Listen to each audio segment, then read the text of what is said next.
केंद्रीय वित्त मंत्री निर्मला सीतारमण आज से जम्मू कश्मीर के 2 दिवसीय दौरे पे आज पहुंची कश्मीर। अनुच्छेद 370 और 35A के निरस्त होने के बाद पहली यात्रा। केंद्रीय वित्त मंत्री ने किया करीब 165 करोड़ रुपए के विकास योजनाओं का उद्घाटन। Slow, although steady, all right, but slow progress in coming to its full form.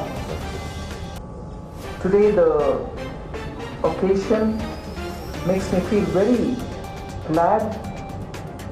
And I first begin with a great sense of appreciation for the peace-loving people of J&K who have steadily kept their calm but grew along. And today they see the completion of this project, the dedication of this project for public service.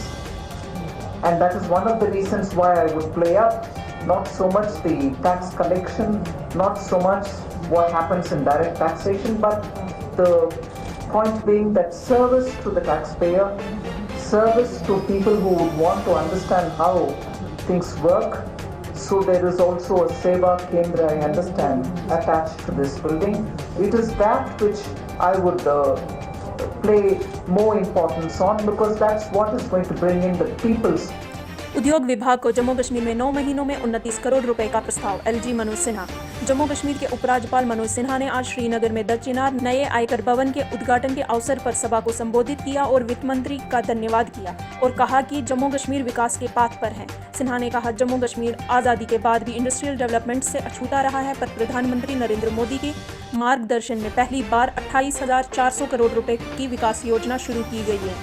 उद्योग विभाग को 9 महीनों में 29 करोड़ रुपए का प्रस्ताव मिला है, जिससे जम्मू कश्मीर विकास की एक नई राह पर चलने के लिए तैयार। टैक्स तरक्की करेगा, मुझे लगता है तभी जम्मू कश्मीर के बाकी सेक्टर भी तरक्की करेंगे। मुझे याद है आदरणीय प्रधानमंत्री जी ने जब विवाद से विश्वास की योजना लागू की थी, तब उसे टैक्स सिस्टम के इतिहास में पहली बड़ी क्रांति की तरह देखा गया था और उनके वो शब्द उस कार्यक्रम में मैं था।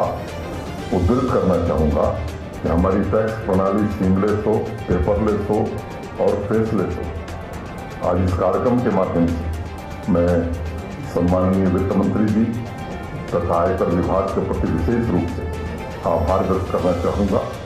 कर्तव्य का भाव सर्वोपरि रखते हुए हॉलिस्टिक रिफॉर्म किए गए हैं। डायरेक्ट तथा इनडायरेक्ट टैक्सेस में रिटर्न से लेकर रिफंड तक सीमलेस व्यवस्था भी बनाई गई।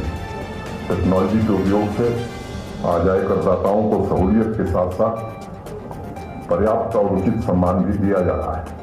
उन्हें जो अधिकार आज मिले शायद इतिहास में पहले कभी नहीं मिले थे।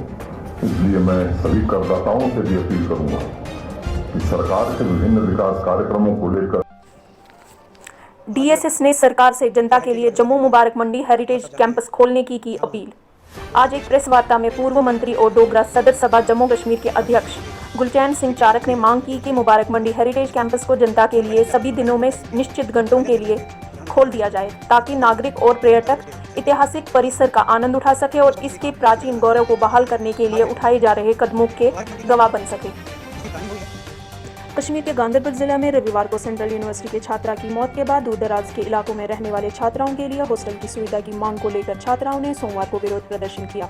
बता दें कि रविवार शाम को जम्मू संभाग के पुंछ जिले की रहने वाली 2 छात्राएं गांदरबल जिले में अपने किराए के कमरे में बेहोशी की हालत में मिली थी, जिसके बाद उनको स्थानीय अस्पताल ले जाया गया, जहाँ डॉक्टरों ने उनमें से एक को मृत घोषित किया, जिसके चलते हॉस्टल की सुविधा की मांग को लेकर सोमवार को सैकड़ों छात्राओं ने विरोध प्रदर्शन किया।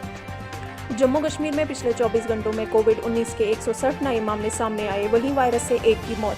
ताज़ा मामलों में जम्मू संभाग से 32 और कश्मीर से 128 दर्ज किए।